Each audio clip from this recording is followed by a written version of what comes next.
تو انشاءاللہ تعالیٰ میری فرسٹ پرائرٹی پہ یہ 2-3 چیزیں ہیں جو میں نے نوٹس کی ہوئی ہیں.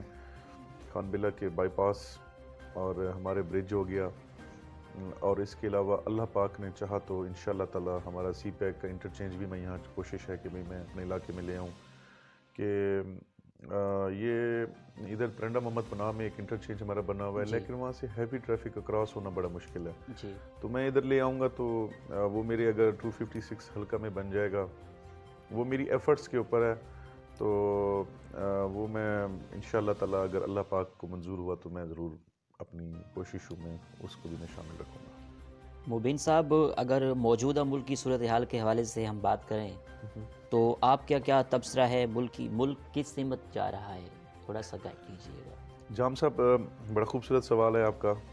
ہمارا اس وقت ملک کی بھاگ دوڑنا ایک ایسے انسان کے ہاتھ میں ہے جو میں اللہ پاک کا شکر ادا کرتا ہوں کہ وہ ایک نیک نیت انسان ہے، جناب عمران خان نیازی صاحب. جی تو اور کوشش کرتے ہیں کہ ہمارا ملک دنیا کی نظروں میں اس کا جو امیج ہے اور جو میسج جو ہمارا آلریڈی کوئی پہلے کا جا چکا ہے نیگیٹو وے میں، جی تو وہ اس کو پازیٹیو کرنے کی بہت ایفرٹس کر رہے ہیں.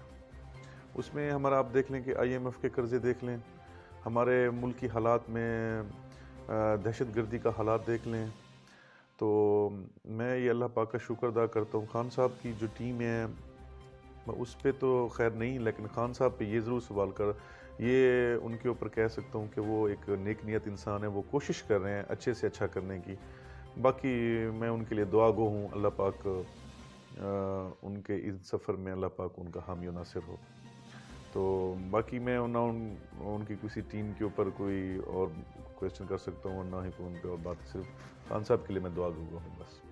اور باقی ہمارا ملک کی اس وقت جو پوزیشن ہے، لیکن حالات تو بہت ہمارے ٹائٹ ہیں اس طرح سے کہ ہمارے ڈالر کی ریشو دیکھیں تو وہ ہماری آسمان پہ چھو رہی ہے.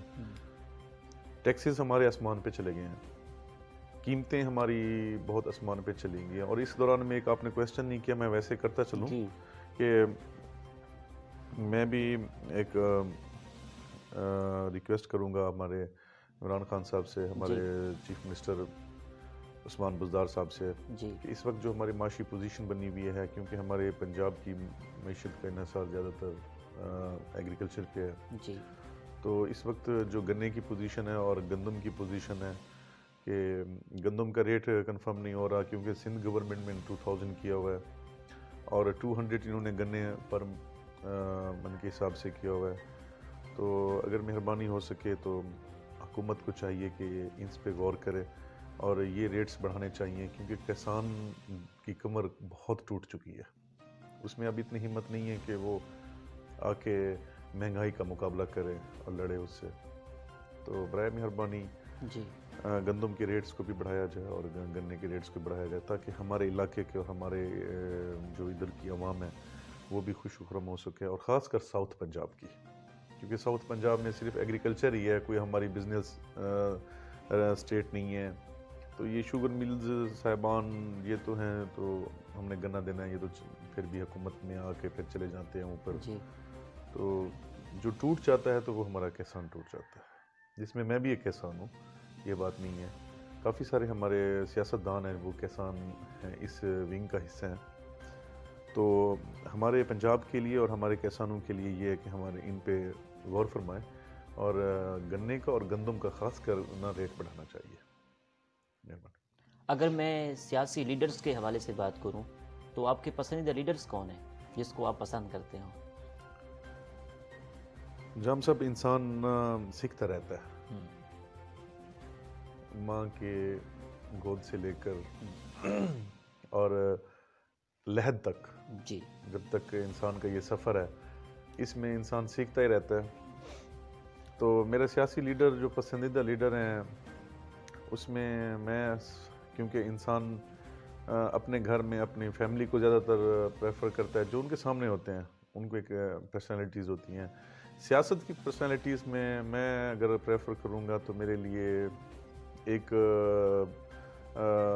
دیکھا جائے تو مخدوم احمد محمود صاحب میرے لیڈر ویسے بھی ہیں، میں ان کی کافی چیزوں کو اوبے کرتا ہوں، میرے لیے بزرگ ہیں ایک، اور ویسے بھی آل رسول ہیں. جی اور ماشاءاللہ اللہ تعالیٰ نے ان کو سب کچھ دیا، ایک خاندان، ایک فیملی ہے ان کی، اور اس وقت کی فیملی ہے جس وقت ہمارا پاکستان مرز وجود میں آیا تھا.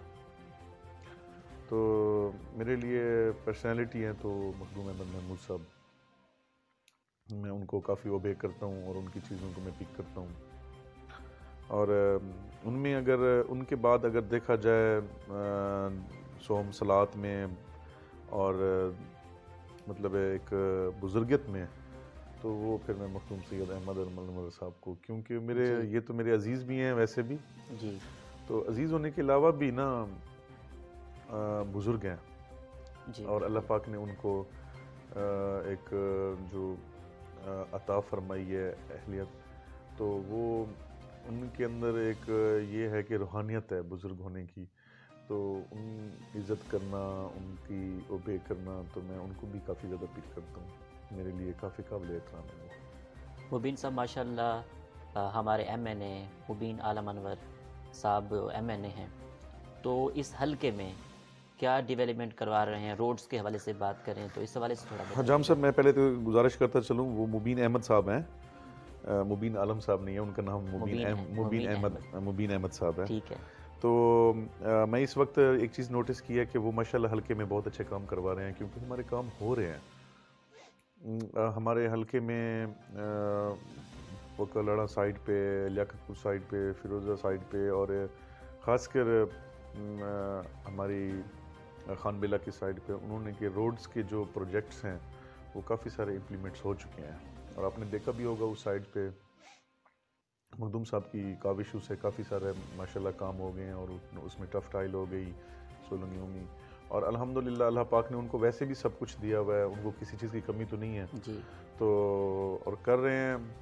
اور اس پہ باقی بھی جو حلقے میں کافی ساری چیزیں رہ گئی ہیں، تو میں امید کرتا ہوں کہ انشاءاللہ تعالیٰ ان کے پاس اتنی فنڈ ہوگا کہ باقی چیزوں کو بھی زیر غور فرمائیں گے.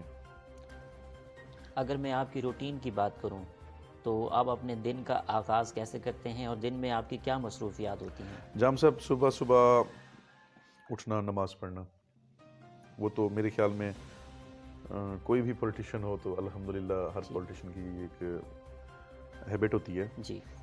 تو میں صبح نماز پڑھ کے پھر تھوڑی دیر میں ایسے باہر اپنے صحن میں ٹہلتا ہوں، اپنے ملازمین سے، اپنے جو کوئی صبح کام کے لیے کوئی آ جاتے ہیں ان کے ساتھ ٹائم دیتا ہوں. جی.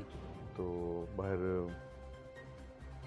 دوست آ جاتے ہیں، چائے پی لی کسی کے ساتھ، جو صبح کوئی کام کے لیے آ گیا تو ان کے کام شام سن کے جی.